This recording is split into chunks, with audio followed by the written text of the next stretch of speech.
নম্বর দাও তব পরিচয় অতি সত্তর, এত সৌরভ থেকে করিলে হরণ, যার ফলে মুখরিত মরন্তকরণ। তবু কহিল সে তুচ্ছ মাটি আমি নহি আম্বর, কিছুকাল ছিলাম তবে গোলাপের সহচর, তার ওই সোহবতের জানো এতই আসর, সর্বজনে করে তাই মহা সমাদর। কাদা মাটির ভিতরে ফুলের সুঘ্রাণ বলে, ওই ফুলের সোহবতে থাকার কারণে যদি ভালো মানুষ আল্লাহর প্রিয় বান্দাদের সোহবতে বেশি বেশি সময় দিতে পারেন, আল্লাহ তাআলা এই সোহবতের উসিলায় জিন্দেগীর মোড় ঘুরায় দিতে পারেন। জোরে কোন আল্লাহু আকবার। ইব্রাহিম আলাইহিস সালাম যে পাথরে কদম রেখেছেন, ওই পাথরের বড় দাম। দুনিয়াতে বহু পাথর আছে, আল্লাহ মানুষকে বলেছেন এই মানুষগুলা পাথরের চাইতেও আরো খারাপ, পাথরের চাইতে আরো শক্ত।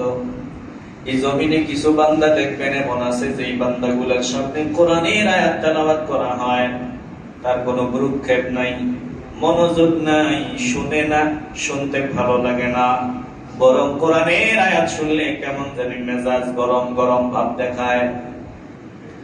বান্দা দেখবেন মনোযোগ নিয়ে গান শোনে, বড় মন দিয়া শোনে গান, অথচ বান্দা মাওলা কোরআন দিন দিয়া শোনে না, বুঝে না, বোঝার চেষ্টা করে না, বিরোধিতা করে। এটা কেন? আল্লাহ বলেন, আরে দুনিয়াতে এমন মানুষ আছে যে মানুষ তোমরা দেখো পাথর শক্ত বলে, পাথরেরও কিন্তু এরকম বুঝার একটা বিষয় আমি দিছি। এই পাথরও আমি মাওলারে চিনে, কিন্তু জমিনে এমন মানুষ আছে যেই মানুষগুলা ওই রাস্তার পাথরের চাইতে আরো বেশি শক্ত, আরো বেশি কঠিন। আসেনি এমন মানুষ? আল্লাহ বলেন, সুম্মা কাসাত কুলুবুকুম মিন বা'দি যালিকা ফাহিয়া কাল হিজারাতি আও আশাদ্দু কাসওয়া ওয়া ইন্না মিনাল হিজারাতি লামা ইয়াতাফাজ্জারু মিনহুল আনহার وَإِنَّ مِنْهَا لَمَا يَشَّقَّقُ فَيَخْرُجُ مِنْهُ الْمَاءُ وَإِنَّ مِنْهَا لَمَا يَهْبِطُ مِنْ خَشْيَةِ اللَّهِ وَمَا اللَّهُ بِغَافِلٍ عَمَّا تَعْمَلُونَ।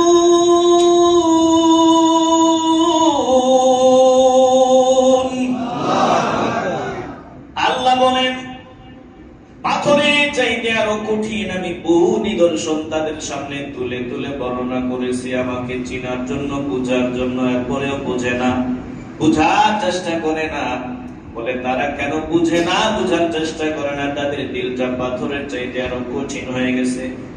আল্লাহ বলেন, আরে পাথরের মধ্যে বহু পাথর আছে যে পাথরগুলো থেকে ফোঁটায় ফোঁটায় পানি প্রবাহিত হয়, নদী নালা প্রবাহিত হয়, ঝর্ণা প্রবাহিত হয়।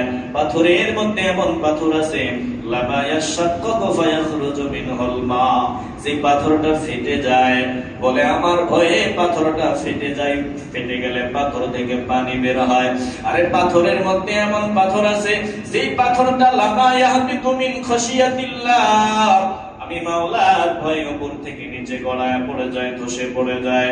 আল্লাহ বলেন, শুনিয়া লাও, যাদের দিলটা পাথরের চাইতেও কঠিন হয়ে গেল, আমার কোরআন শুনতে চায় না, বুঝতে চায় না, আমি মাওলাকে চিনতে চায় না, আল্লাহ বলেন তারা যাতে এমনটা চিন্তা না করে, আমি তাদের ব্যাপারে উদাসীন না। না না, আমি প্রত্যেকটা বান্দা, প্রত্যেকটা কৃতকর্ম সম্পর্কে খবর রাখি, আমি সব জানি, সব যিনি জানেন, বলেন তিনি কে? সব জানেন, সব জানেন তিনি। তো আল্লাহ তাআলা বলেন, দেখো পাথর, এই পাথরটা যদি দামি পাথর হয়ে যেতে পারে, তোমরাও দামি হতে পারো। পাথরটা ইব্রাহিম নবীর কদমের বরকতে দামি হয়ে গেল।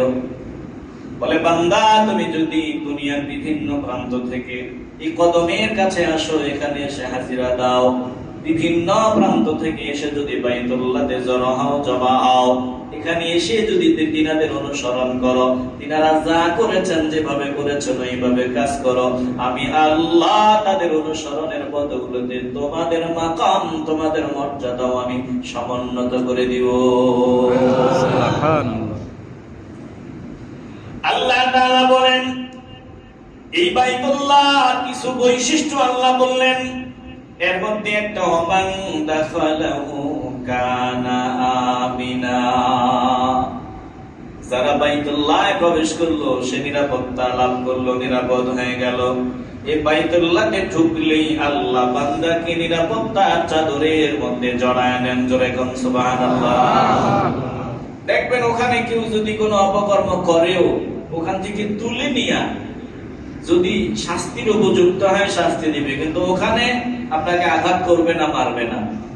ওমান দাখালাহু কানা আমিনা, এখানে যে প্রবেশ করলো সে নিরাপত্তা লাভ করলো। একটু বলবেন না সুবহানাল্লাহ। এরপরে আল্লাহ তাআলা বলেন শোনো, ওয়ালিল্লাহি আলান নাসি হিজ্জুল বাইতি মান ইসতাতাআ ইলাইহি সাবিলা,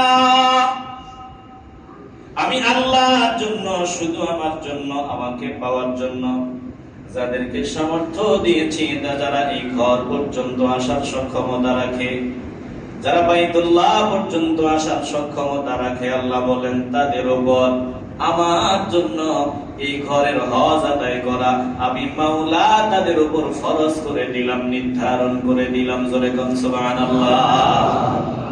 আমার জন্য হজ করা যাদের সক্ষমতা আছে তাদের উপর ফরজ করে দিলাম।